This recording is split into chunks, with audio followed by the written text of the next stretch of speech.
And we are live. What is up, YouTube Boxing family? It's K right here, back with another good video or live stream for y'all today. I'll be talking about the fights from last night on Erickson Lubin versus Sebastian Fundora fight card. I'm not going to talk about every single fight, and I will be discussing about Michaela Mayer versus Jennifer Hahn. Oh, also, if any of y'all want to join in, feel free. I'll be just talking boxing for the time being, and then I'll get back to what I need to do. But yeah, let's get right to it. We had some good decent fights. I mean, honestly, like I wasn't really too big on watching Michaela Mayer fight Jennifer Hahn. I thought Jennifer kind of looked like the same way, but she did have some minor success, against Michaela Mayer. I guess I'll probably just go by the whatchamacallit, my banners that I have.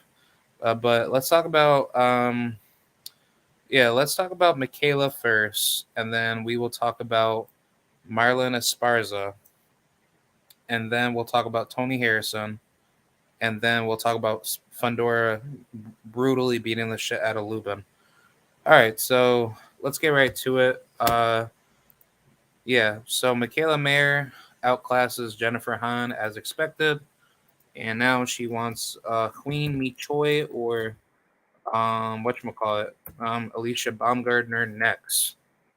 See, now I don't really like Michaela. I think she's absolutely garbage. She fights to the level of her competition. The only fights that I will really say that she's really had good fights against would be who did she fight? She fought whatchamacallit. She fought Erica Faria, so that was a good fight. And Maiva Hamadouche and Helen Joseph. But other than that, out of her 17 opponents, they were absolute dog water.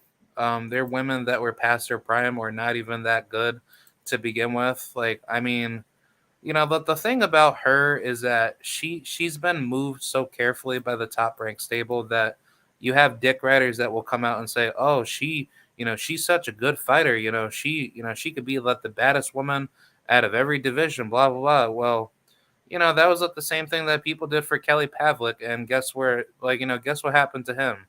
He gets his ass knocked the fuck out by Bernard Hopkins, and he never becomes good in his own skill level. So the thing about Michaela is that she did good in this fight, but she didn't really look her best. Where I've always kind of rated Michaela to be like a C plus B minus level fighter, because she's not really that interesting of a fighter to have that much success against fighters that don't possess enough boxing ability to give her problems. And then on top of that, she gets hit way too much in her fight. She has zero defense. Very similar to a way with how should I say, who was another white female fighter that that always fights coming forward, but she would always do her best. She, I don't know, she's more of like a Mia St. John in a way, but she's just like she's just like a lesser version of her. And I mean, granted to Michaela's success, but she's not this come forward female fighter. At first she just always come out boxing, but at the same token, she doesn't really have anything spectacular to give, because the thing is that when you really look at her skill level, she's really just like a basic come forward one way, one dimensional fighter. So the problem that I had with this fight against Jennifer Hahn, had the style to beat her, but she just didn't use her, use her skills enough to actually pressure Michaela to the body and actually just outbox her to the jab and just pull hook counter her when, whenever Michaela basically left herself wide open. So, I mean, like the fight itself was good. Don't get it twisted, but at the end of the day, like just by looking at the Maiva Hamadouche fight and the Erica Farias fight and this fight, I would probably say the hardest fight out of out of her last three fights was the Maiva Hamadouche fight. because Hamadouche, she's a very very good fighter, but she doesn't really be knocking ladies out. She mainly just gets a lot of referee stoppages, and the women that she's KO'd were just women that don't really have good records. And I mean, she's not really the type of person to really be knocking people out.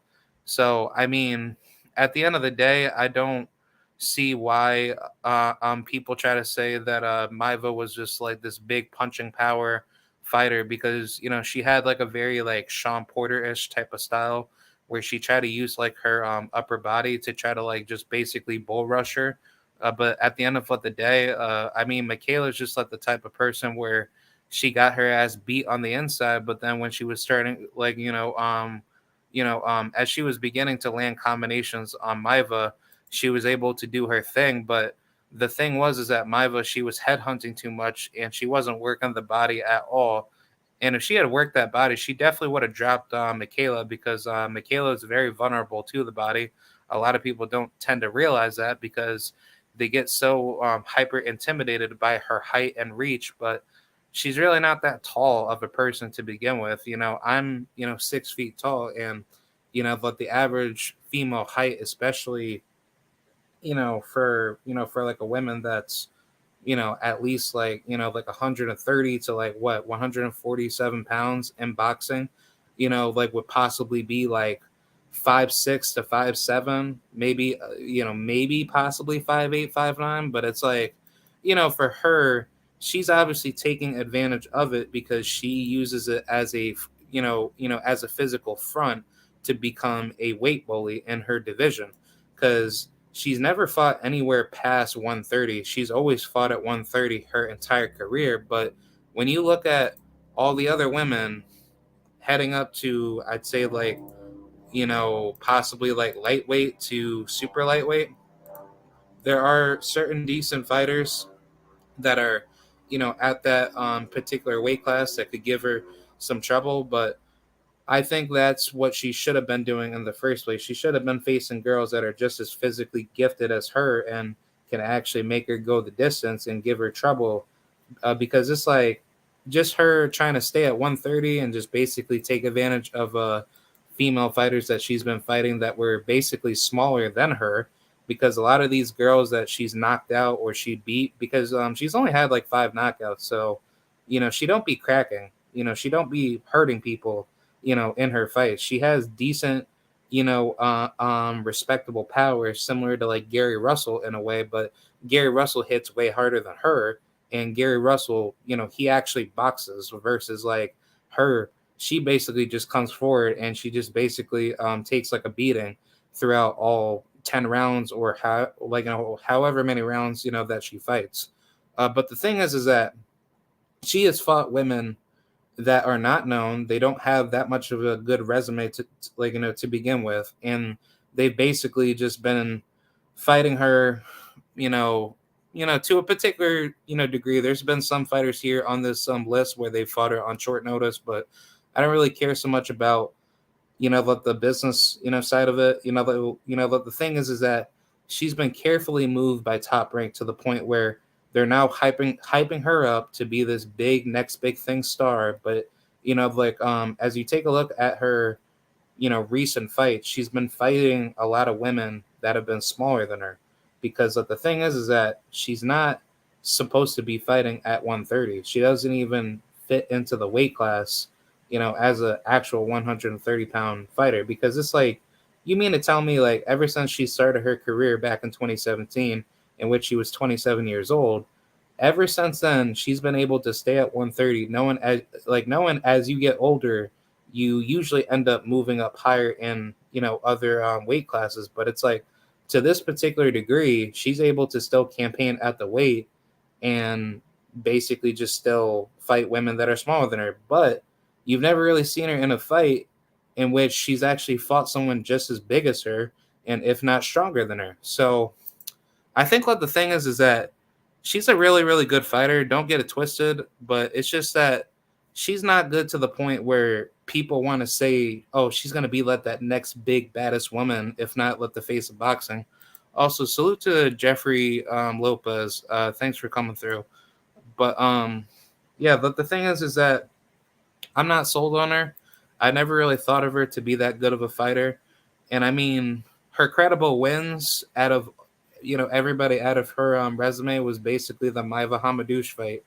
But the Helen Joseph fight, Helen Joseph, she's a good fighter herself, but she doesn't really possess like enough boxing, ability to really give people problems. But I mean, she definitely gave Michaela some problems, and she came close to actually knocking her out in their fight back in the day. But other than that, she's really like a small lady that fought like a bigger, taller lady in Mayer, and Mayer was basically struggling with like with like a bona fide inside volume puncher in Joseph that that had good minor success, and she definitely gave Michaela like a run for her money. But the thing is that Michaela hasn't really fought anybody just as big and tall as her to give her the physical dynamic pressure to make her go the full distance of like of actually being hurt and possibly dropped in a fight.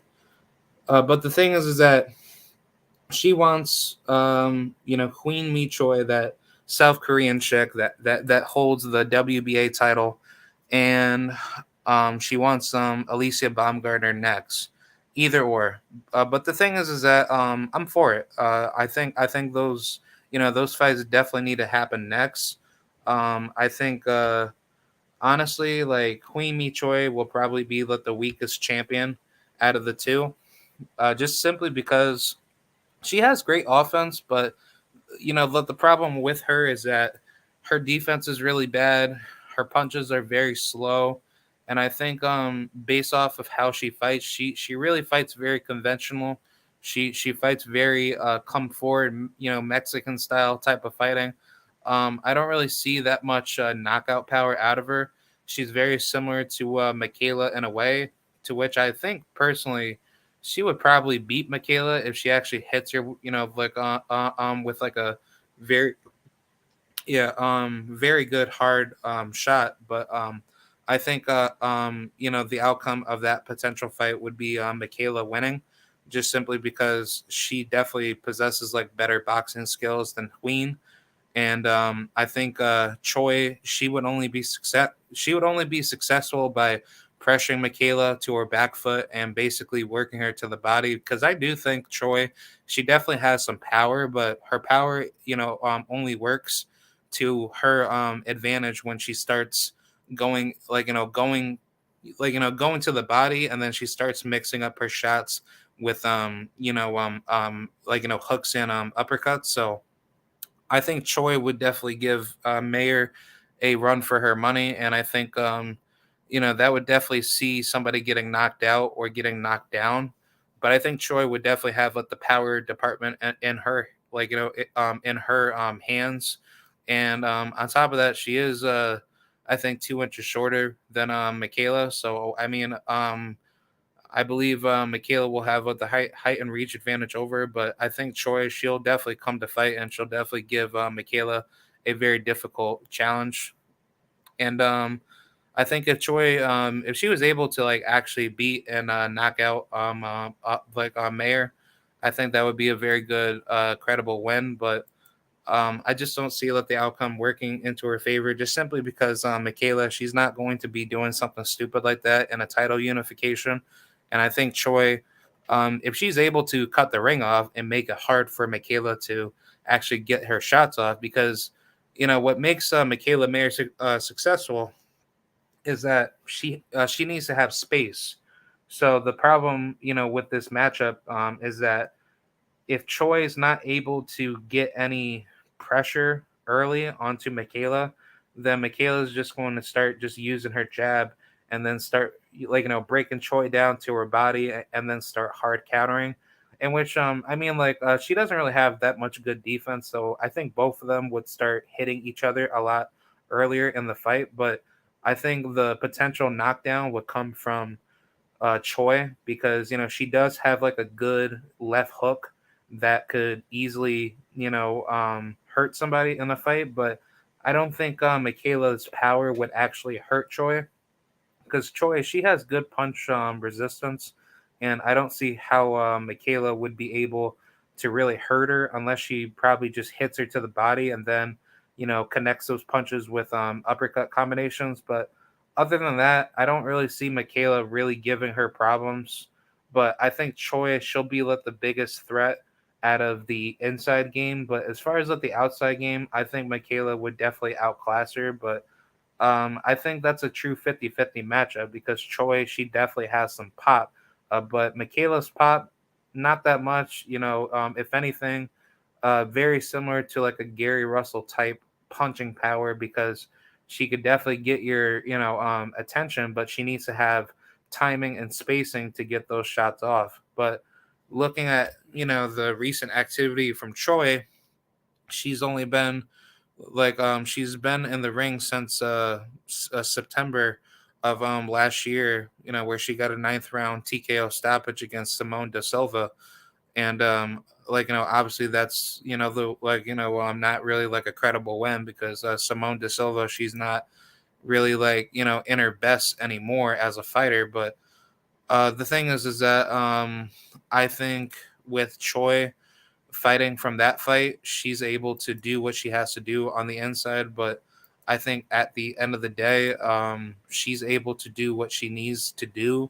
But I think if she starts, applying pressure early to Michaela's body, I think Michaela would definitely lose to her because Michaela has too many defensive lapses, and she allows people to hit her enough to the point where she doesn't really respect an opponent's power, or she's not able to get away from shots because she's always there to get hit. So her defensive awareness is actually just as bad as Queen Mi Choi because she doesn't have defense either. But I think that fight would be a very exciting fight, and it'll basically be similar to the Maiva Hamadouche fight. But I think Choi, she's actually going to go in there to knock her out. She's not going in there to basically beat her to a decision. But I mean, if Choi did beat her to a decision, it's going to have to be a decision where Choi actually dominated all 10 rounds, and she's able to break Michaela down to her body and then make Michaela basically shell up. Because the thing is that when Michaela got hurt by Farias and Hamadouche, she started shelling up a lot. And, the problem from that, angle was that Farias and Hamadouche were not able to apply pressure to her body because they were basically too focused on trying to headhunt, and they weren't working the body enough to the point where if you work her body, her arms will be tired enough to the point where you can knock her out with a good ass uppercut, and she wouldn't be able to, apply the same amount of punches that many people try to tout her to say that she has like the most accurate punches in boxing, in which, I disagree because CompuBox stats are very stupid and very bullshit. But the thing is that Michaela's only successful when she's able to have space. When you don't give her space and you make it really difficult for her to get her shots off, and you basically immobilize her athletic ability to actually, land some decent shots, then that's where she really ends up, breaking down like a tree, similar to similar to Sebastian Fundora in a way where especially when Fundora fought Sergio Garcia, that's basically how Michaela, would break down. She would basically break down being slow. Her punches are not as fast anymore. Very predictable. Has horrible defense. Doesn't even move her head. She basically stands right in front of you. So she's basically just a walking punching bag to the point where she's basically there to get hit. See, now, if she fights Alicia Baumgartner, I think, me personally, I think Alicia Baumgartner would knock her ass out simply because, of everything that I said about Michaela Mayer's lack of defensive, awareness.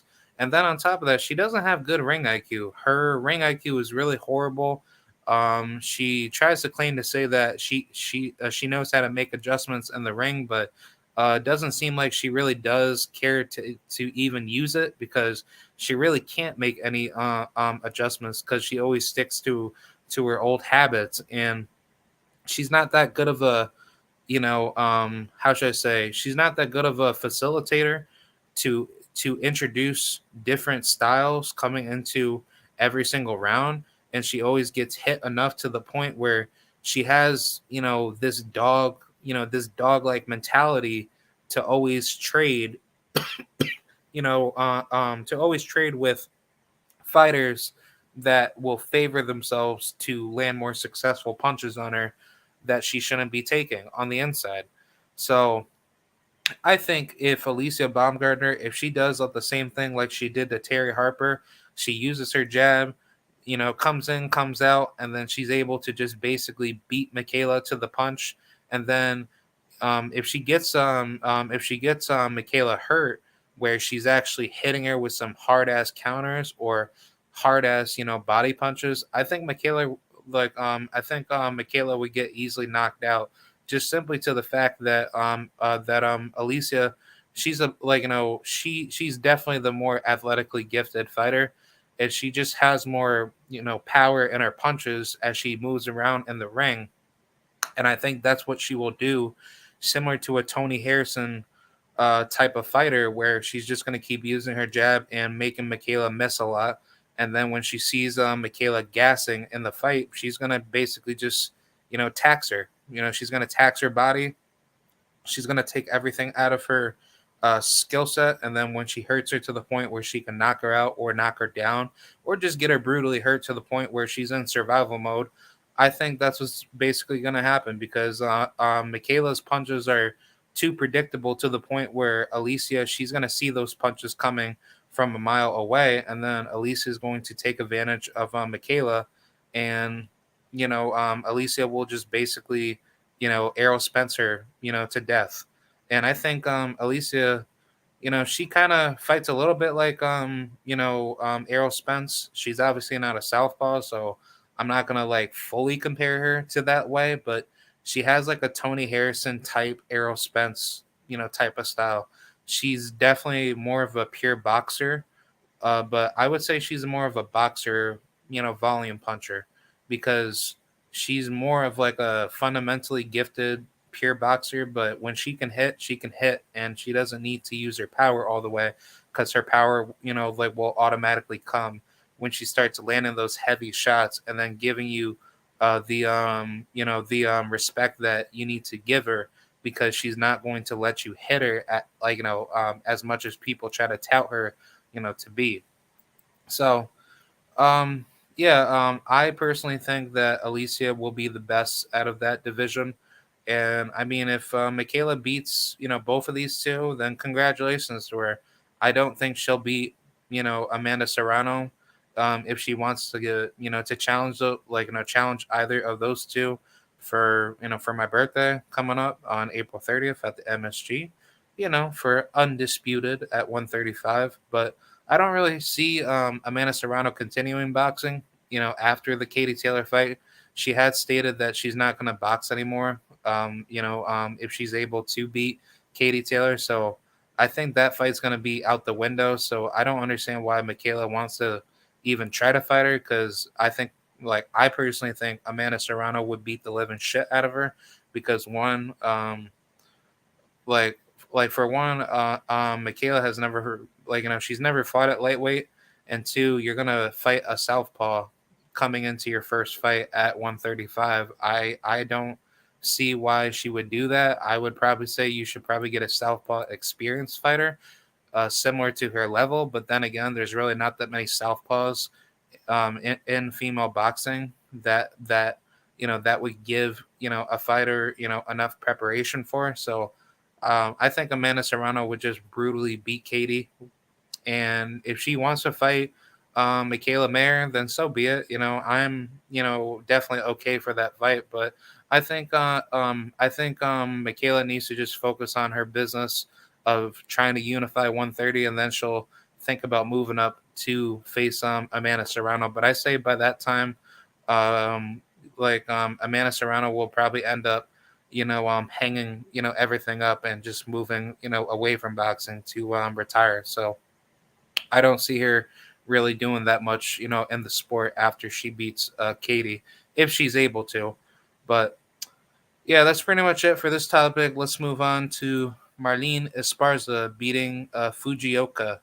Was this fight a robbery? Let's talk about the scoring. I thought this fight was a good fight. The scoring was fucking bullshit in this fight. I thought Marlon actually lost this fight. She got hit way too much to the point where Fujioka landed some good, successful punches. But at the end of the day, the judges were giving her home cooking advantage, and I just didn't like this type of scoring. It was absolutely dog shit. Um, very very similar to the fact of how Salem Urbina, many had thought she beat Fujioka, but that fight pretty much ended up in her losing. So I don't know. I think honestly, at the end of the day, I thought this fight really deserved itself to be a draw, simply because Marlon, she didn't really do enough to really win. Honestly, she pretty much like barely won this fight, and I thought Fujioka, she did enough to actually give this fight a really difficult fight itself. But yeah, I mean, honestly, it was just very sad to actually see that fight go the way it did. But yeah, I wasn't really too satisfied with the decision, and I thought Fujioka deserved a draw at least against Esparza. Hold on, give me 1 second. I'll be right back.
All right, I'm back. Sorry about that, but yeah, continuing back with the Marlon situation. I didn't really think Fujioka really did enough to win, but I thought that the fight itself definitely deserved itself to be a draw to the point.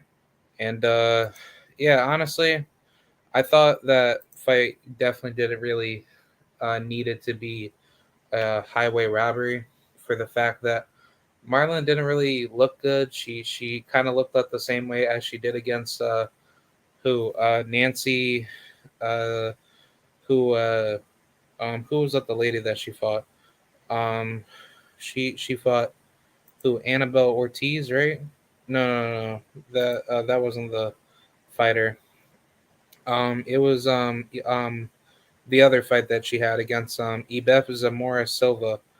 Um, I thought that fight itself pretty much explained that she wasn't really that good of a fighter, to really like showcase her talents and skills. So I didn't really see that much out of Marlon's ability to like really beat Fujioka enough. So yeah, like I definitely don't see Marlon really scaling that high at the top of her division. I think fighters like Aureli Muncina would definitely knock her out.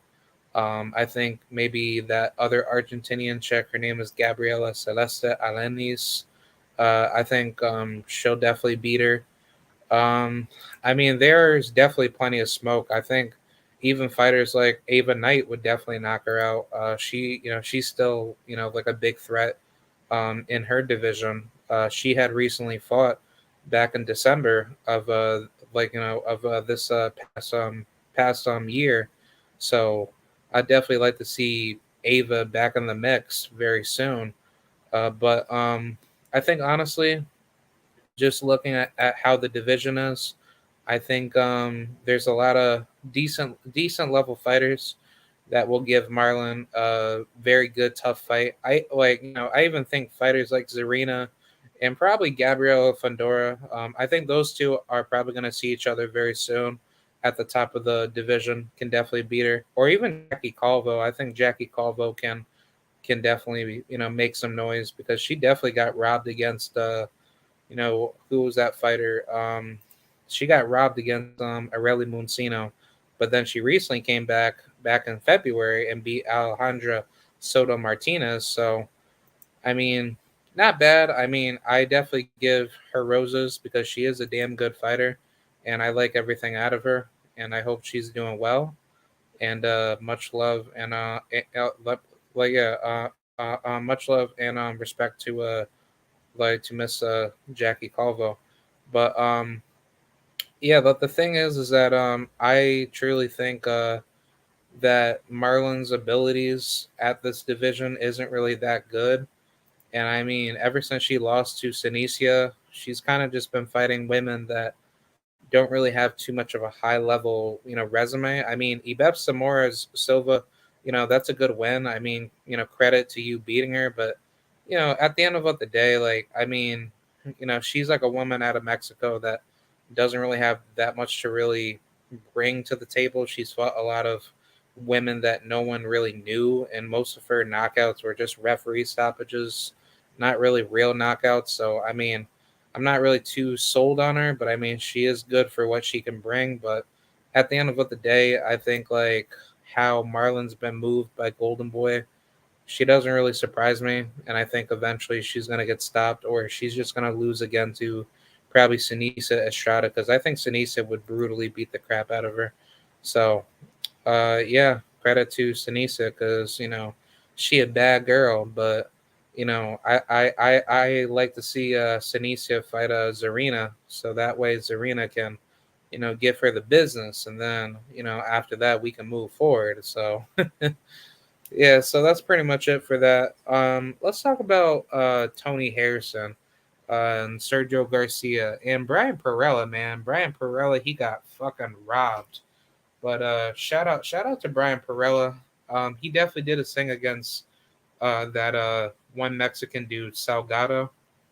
But I'm going to talk about Tony Harrison, and then we'll talk about Brian Perella after. For those of you that don't know, Tony Harrison fought Sergio Garcia. That was a 10 rounder, if I'm not mistaken. Tony did his thing. He definitely gave Sergio the business, and I thought that was just like a highway, domination fight to the point where Sergio just got his ass beat. And I'm not really the one to really say, European fighters are really that good because I never really thought of them to be that good. And especially guys like Sergio that are from Spain, I don't really respect Spaniard fighters enough to the point where they don't really show me anything. I mean, at the end of the day, a lot of them are just really just like, basically taxi cab driver fighters. These are guys that fought guys to the level of their competition, and he doesn't really do that much at the end of the day. He doesn't really get that many knockouts. He's only had 15 knockouts out of his 35 or 34 fights. Oh, wait, actually, no, 35 fights total. But yeah, I mean, Sergio, he's nothing special. I definitely thought he beat Sebastian Fundora. I didn't really think Fundora was really that big of a threat to begin with, as he was fighting Sergio. And I thought Sergio did enough to actually destroy Fundora. And I thought Fundora actually lost that fight. But obviously, him being with Samson Promotions definitely showed a lot of corruption in the sport. And obviously, leading up to Tony Harrison just basically, destroyed him. So, I mean, good for Tony. Tony did what he had to do, and I kind of thought Sergio was already coming into this fight losing because he had so much respect for Tony Harrison. But you know, to me, it's like you should never say that fighting a high level fighter like Tony, because that gives Tony all the advantages, coming into that fight wanting to actually win, and then when he hears something like that in the press conference where you're actually given so much praise and respect by somebody that no one gives a shit about like Sergio basically just got his ass beat mentally, in the fight. He had no way to win the fight. He was getting beat to the punch. Tony was basically just whipping his ass from round 1 all the way up to round 10. So, very good performance by Tony Harrison. But as for Sergio Garcia, get the fuck out of boxing, man. You are absolutely garbage. No one doesn't fucking know who the fuck you are.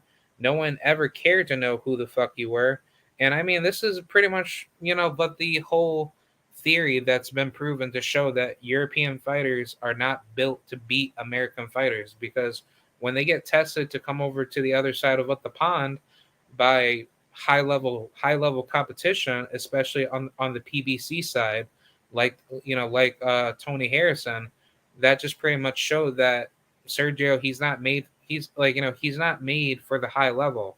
See now, knowing that I'll get to Erickson Lubin, I think for Lubin's possible ring return, I would like to see him face Sergio. To be used as like a tune-up, in which I'll get to that later, but I'll talk about this topic and then we'll move to the last two topics, and then yeah, I'll basically call it like a day. But as far as Sergio's career goes, I mean, to me, I don't really care about losses in boxing because if anything, losses don't really matter to me because obviously people say losses do matter because if you lose, you're not going to get the bigger opportunities and you're going to lose your career. But to me, that's not true.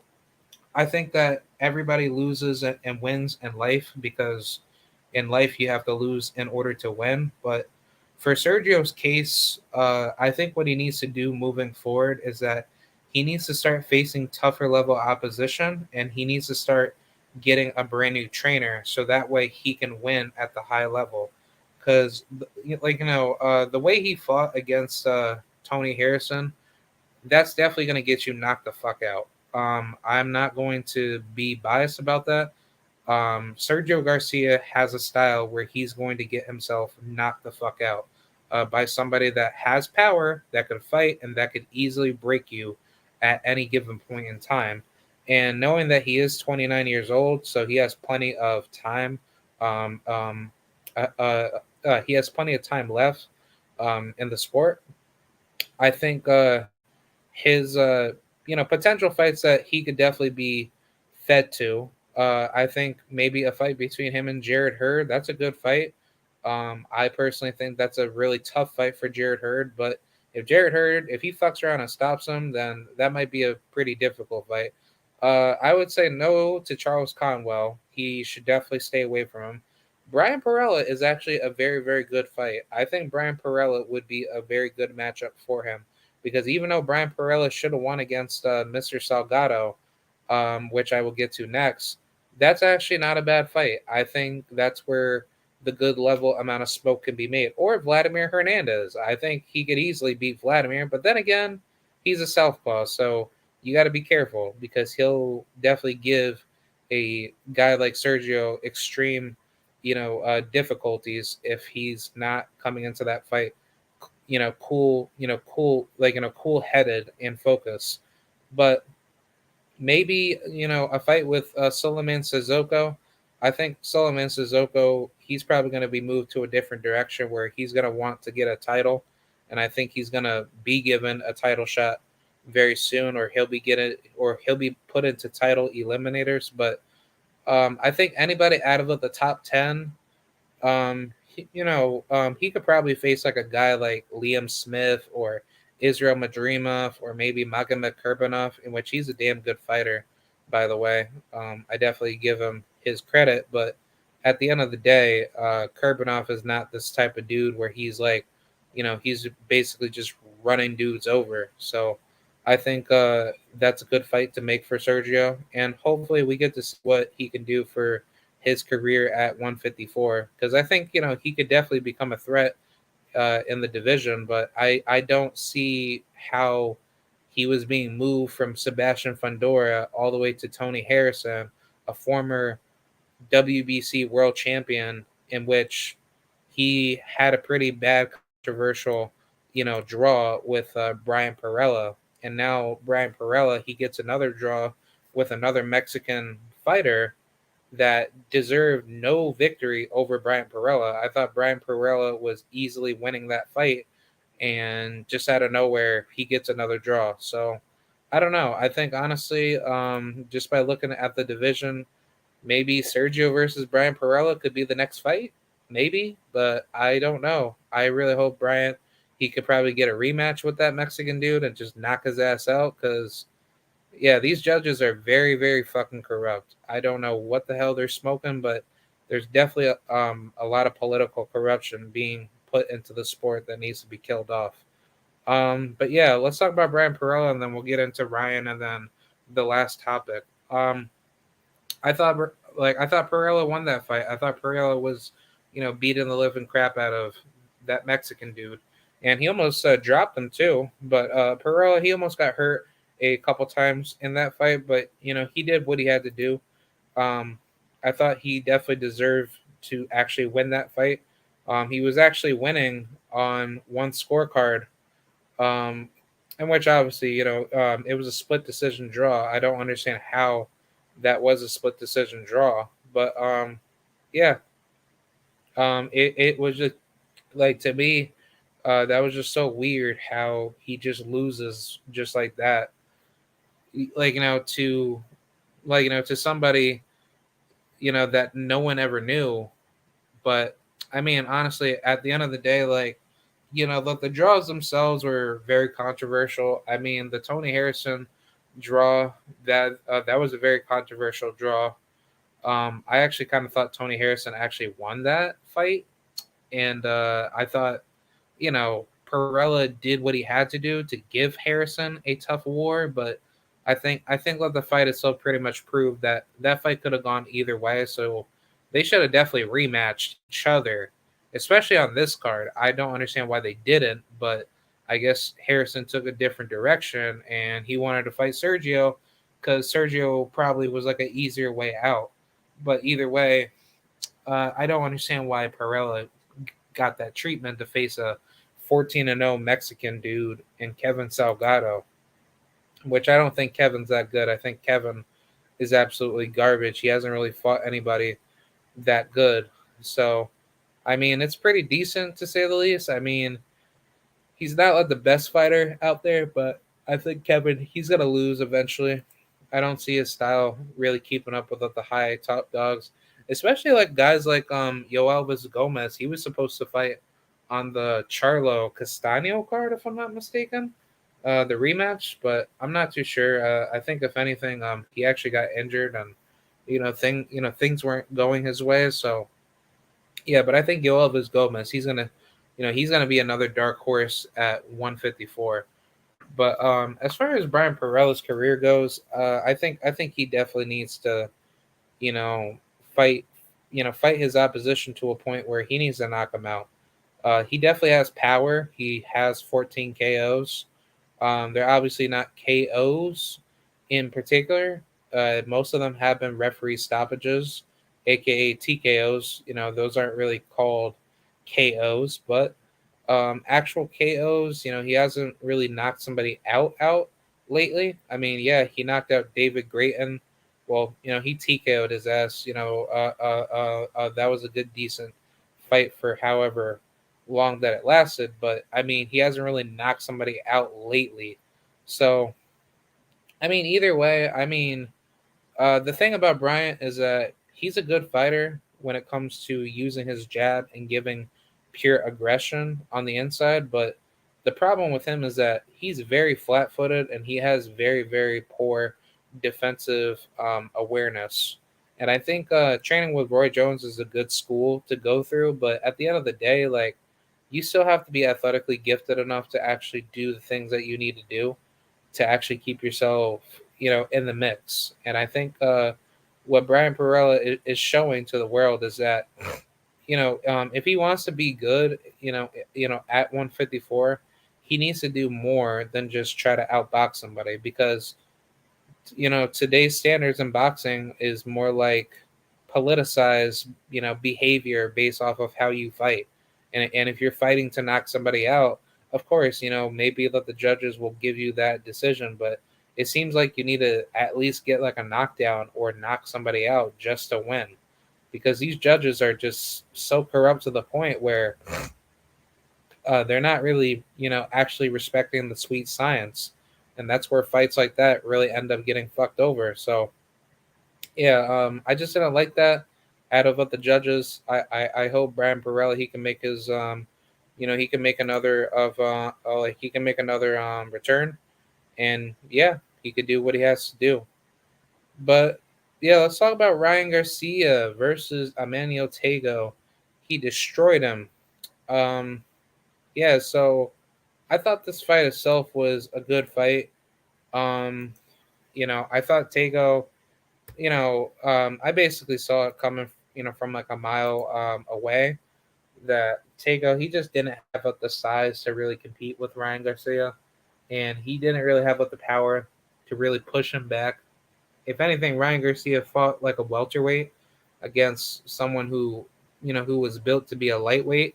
So I thought Ryan he already came into this fight overweight, and Tago he obviously took the challenge, but I think even at 135, Tago still would have been knocked out, regardless, because the way he just fought like a very scared individual. He didn't really have that much aggression in his punches, and he didn't really move around the ring enough to actually get away from those hard level shots. And I just felt like that fight itself just could have made it a lot easier, and he wasn't doing enough. Ryan, he did a good job landing his shots. While more, with educated jabs, but he needs to stop rushing for the knockout. He needs to start being more of a boxer, puncher, and then his knockouts will come because Ryan definitely has knockout power, but Ryan needs to start learning his boxing fundamentals more because I think what Joe Goossen's going to do for him is that he's going to start building his boxing IQ back up, and then if Ryan's able to listen to his trainer, which that's the more questionable thing. I think he could fuck around and definitely stop a lot of dudes, but it's not going to be guaranteed because Ryan has a long way to go, and which he's not far away of getting a world title. He could easily challenge for one right now, but he needs to just get back at into the mix. So I think just keep building with Joe Goosen, and eventually, we could definitely see another Golden Boy talent.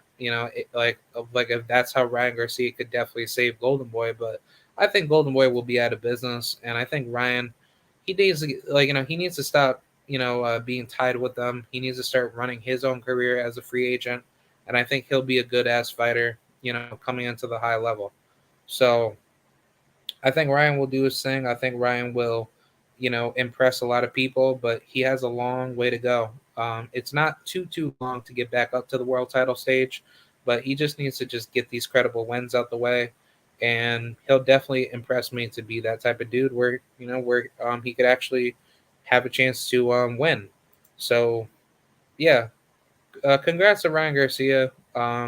Just got to work on your fundamentals and on to the next one.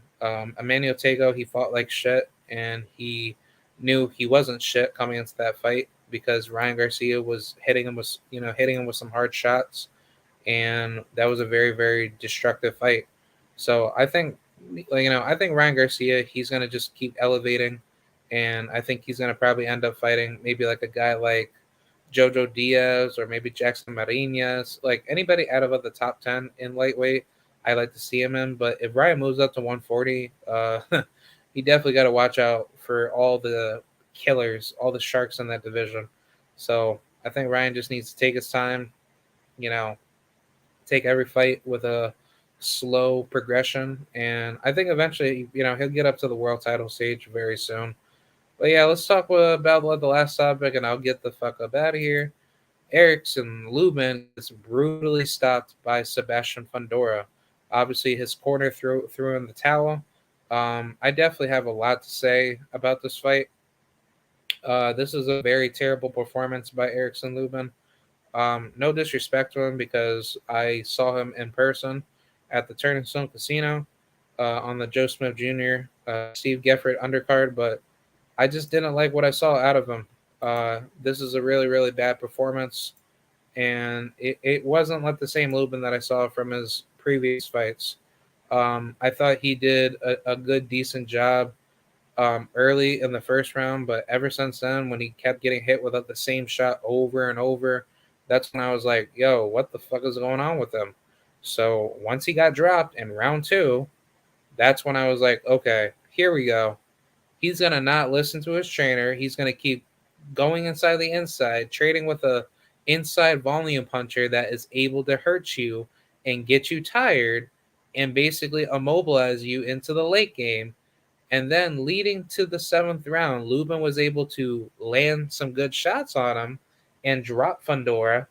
But after that, Lubin went back to the square one of him fucking up and getting his ass beat to death, in which I felt like I saw somebody's face get cracked with a fucking skateboard. But it's like Lubin has never been hurt like that at all in his career. So the way he got beat up by Fundora was just terrible. He should have never been beat up like that. He never gets beat. Yeah, he never gets beat up like that. If anything, he actually comes out very clean in a lot of his fights, or in every single one of his fights. But Lubin has never been put in that position where he has been hurt like that, like super duper hurt. But the thing is that the way he fought made me felt like he was not taking this fight very, very seriously. And I think he really thought he could beat Fundora at his own game, but that's not how you win fights at the world title level or leading up to a world title at the contender level, in which I don't believe in prospects in boxing. But the thing is that when you're a professional in any sport or amateur, you still have to use your fundamental basics.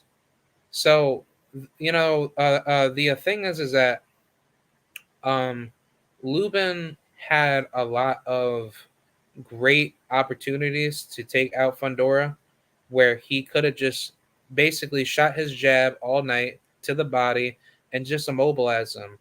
But he never did that. Lubin basically let Fundora basically beat him to the punch with the same punch over and over and over. And then leading up to that point where he gets knocked down and then he gets still beat up to the punch with the same punches where he could have easily just basically stick the move and started bobbing and weaving. He didn't do any of that. He never listened to his trainer. And I mean, salute to Kevin Cunningham. You know, he did what he had to do, but that Cutman team was absolutely horrible. He suffered a major hematoma from I guess like a headbutt that had happened in the fight, and from there on out, it just made me feel sick to actually watch that fight because Lubin does not fight like that. He does not come into those fights trying to actually get hit a lot, and I find that really sad because it's like you were on a 7 fight win streak. Yeah, 1, 2, 3, 4, 5, 6. Yeah, he was actually on a 6 fight win streak, but still, you were supposed to win this fight. You were supposed to beat the shit out of Sebastian Fundora, and yeah, Fundora was supposed to be tailor made for Lubin, but no, unfortunately, you basically got your got your face battered by a by a semi volume puncher, and it was absolutely terrible. And I mean, to me, I kind of felt like Fundora was just being given easy, easy punches to land on Lubin. So, the conclusion is that Fundora was supposed to lose that fight because Lubin was the better boxer, but he had the better power, on the inside, and he could have easily just basically bob and weave and just basically come in, come out. He could have easily done that the whole entirety of that fight, but he chose not. Yeah, he chose not to do that. So I don't know what will happen for Lubin. I hope he can, make a good speedy recovery, and maybe we could see him in the mix. But knowing how they treat black fighters in boxing, I think Lubin's going to be screwed over to not get a title shot until he's in his like what 30s. But I don't think that's probably going to happen like that because it's like if he really wanted, if he really wants to get to a title shot, I think all he really needs to do is just beat any of the top guys in his division, and I think eventually he could easily win a title. But this was this fight was supposed to be his night to actually shine, and he absolutely blew it. He didn't do it he didn't make any fucking adjustments on the fight. He allowed Fundora to just beat the living shit out of him, and that's basically all she wrote. So Fundora, congrats to him. He's a really bad, he's a really good badass fighter, and he's a very good pressure style inside fighter. Knowing that he has all the height in the world to beat the living crap out of people with his jab all night. He knows how to beat you down to the punch on the inside, and he has a really good destructive style, on the inside. But other than that, I don't really see Fundora scaling well against the winner between Charlo and Castano. But I don't think Charlo, is going to stay at 154 to make a title defense before he moves up to 160. I think if anything, he's going to vacate, move up to 160, challenge for any of those belts after he beats the living crap at Brian Castano, because I don't think Castano is going to win. I truly believe Charlo more focus into this fight will beat the living shit out of Brian Castano. So I don't see how that fight will really play out well into Castano's favor, because Charlo, he had all the tools in the bag to beat the shit out of him, but he wasn't listening to Derek James. So therefore, that's what made the fight very very unwinnable for Charlo's sake. But I think knowing that Charlo will probably move up, or Castano will probably move up, depending on who wins that fight. I think Fundora, he's going to basically just get a shot at a world title. And I mean, let's just say if Charlo moves up after the after the undisputed fight. Um, Hold on, give me like 1 second. I'm gonna take a look at the rankings, knowing that you know, knowing that Lubin lost, but at super welterweight, uh, Erickson Lubin, he's number one. But let's just say if he fights Tim Zhu, or well, actually, let me just run down the rankings. Well, Erickson Lubin just got defeated, so let's just say Sebastian Fundora. This is out of the WBC rankings, but Sebastian Fundora is number one. Tim Zhu is under him. He's at number three, and Sergio Garcia, he's number four, in which he got beat by Tony Harrison. So I think what's going to happen is that Tim Zhu, he's going to basically be next in line to get the WBO mandatory position. And what will happen on the WBC side is that Sebastian Fundora and Tony Harrison, they're probably going to see each other to face each other, like, for the WBC vacancy. And then for the WBA, it's going to be Israel Madrimov probably being mandated to fight for the WBA belt. And then for the IBF, it's going to be Bakram Murtazaliev. He's going to get his shot. And then after that, it's going to be who else? It's going to be Tim Zhu. He's going to get his shot for the WBO belt. He's probably going to fight that Russian dude that's going to be number two behind him, like the Kurbanov guy. So I think that's what's going to happen. I think that's what's going to be the next form of champions heading into the division.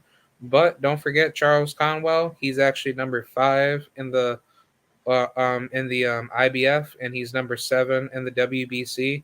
And for the WBA, for some weird reason, he's number 12. That makes no fucking sense. And for the WBO, he is number 12. And also for Jesus Ramos, he is number 11 in the WBO. And I believe he's not ranked in the or no, he's not ranked in the IBF. Um, and I don't believe he's ranked in the WBA. Nope, I don't see his name. And for the WBC, he's not ranked at all. So he's basically ranked in the WBO as number 11. So yeah, that's pretty rough. But hopefully, if Erickson Lubin, if he gets back into the mix, I mean, I'm pretty sure he'll probably be dropped down to like number 5 or number 6. But honestly, like, I don't think PBC is going to try to give him really hard touches. I think Al Heyman will probably give him maybe Sergey Boyachuk or anybody out of the top 15. I personally like to see him and Jared Hurd. I think that's a good that's a good fight for Erickson Lubin. I think honestly, the fight itself will just be like a better fight to sell. Hey, how's it going, Ricky? Hope everything is well. Everybody go subscribe to Ricky Williams Boxing. Thank you for coming through. But yeah, I mean, honestly, at the end of the day, man, I just think Erickson Lubin, just how he fought in this fight, he definitely needs to take some time off. He needs to work on his discipline more. And I mean, if he's able to get back up to the world title stage, I think it's like honestly, just by looking at how deep this division is definitely getting, I think he definitely needs to start reclimbing fast, and he needs to start taking his fights a lot more seriously and not trying to get beat up like that. And maybe eventually he could definitely get back up there, because this is supposed to be your moment to actually shine at 154, and you fucking blew it. Like, you absolutely fucking blew it. Like, I'm not gonna get disrespectful on him, because like, I met him in person, but as a true dedicated fan of the sport and someone who gets into the sport, I wanted to see Lubin dominate Fundora. And the reason why he didn't do that was because he wasn't being dedicated enough to his trainers that were giving him his instructions, and he decided not to implement the game plan. So sadly, he got outclassed by a non-puncher in Fundora that has decent volume punching power. But it's like, you were supposed to beat the shit out of this guy, but you let him beat you at his own game. So Yeah, that's pretty much it. I don't really have that much else left to really say. I really thought Fundora could have easily lost this fight, but Lubin just gave the shit, away to the point where he just allowed Fundora to just crack him to the point of actually destroying him. So yeah, that's about it. Spence and Ugas is this upcoming weekend, so can't wait for that. And then after that, obviously for next week we have bullshit Tyson Fury versus crackhead Dillian White. So I'm obviously not gonna fucking watch that fight. But after that, the week after that will be the week of my birthday. So I'll be seeing Miss Queen Amanda Serrano versus Katie Taylor. Can't wait for that. We're less than 2 weeks away, 3 weeks away. So yeah, man. Well, I appreciate you guys coming through. And I'll probably say maybe for like my birthday, if you guys want to, if you guys want to donate, for my birthday, I'll drop my cash app. If you guys want to send money, I'll drop it in the community page, and I'll probably just drop it in other, other comment sections, for the YouTube chat. Like one, like for when that time frame does come. So, all right, but I appreciate you guys coming through. I'm gonna sign out, and yeah, thank you guys for watching. Salute to the mighty LDBC, and this is K Rad 7435. I will see you guys later. Bye.